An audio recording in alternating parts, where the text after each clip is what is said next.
Hi, welcome to another segment of Condition Corner.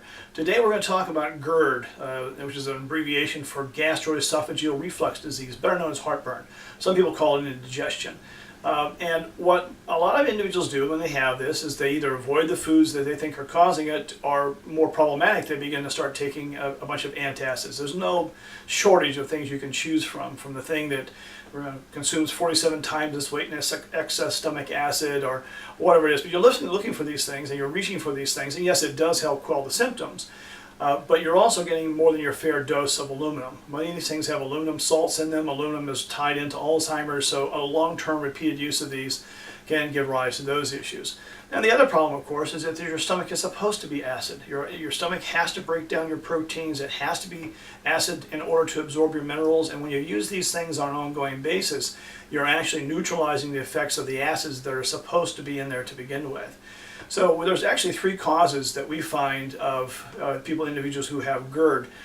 Usually the problem is further down the digestive system, where they start developing food allergies in relationship to leaky gut.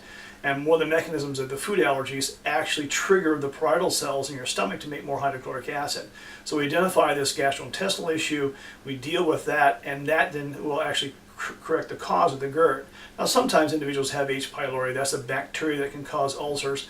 You know, my own personal experience with my patients here, I've found that a lot of times the testing we use for that, I get a lot of false negatives. People will show signs and actually demonstrate in my evaluation signs of H. pylori, but the laboratory tests are negative. I learned a long time ago to go ahead and treat what I find as opposed to rely on a laboratory test, which can indeed be negative.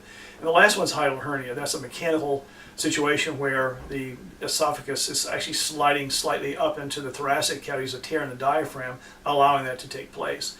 And so if you have a hiatal hernia, that can be reduced manually sometimes and repaired without worrying about surgical intervention. If it's severe enough, it's something that might require some other kind of intervention. But again, getting to the cause or identifying which of these three things are causing the GERD is really more important than just kind of managing the things with just these antacids. The same is true also if you go even to a physician who you have GERD, and they will tend to prescribe one of the prescription things that will actually hold down the acid, like Nexium or Protonix, or those things, and they have a place again for helping handle the symptoms short term, and that's always the case. We want some relief, get relief. However, that's not the long-term management. The long-term management really is to find the cause or causes and correct those. We'd be happy to help you do that. Thanks.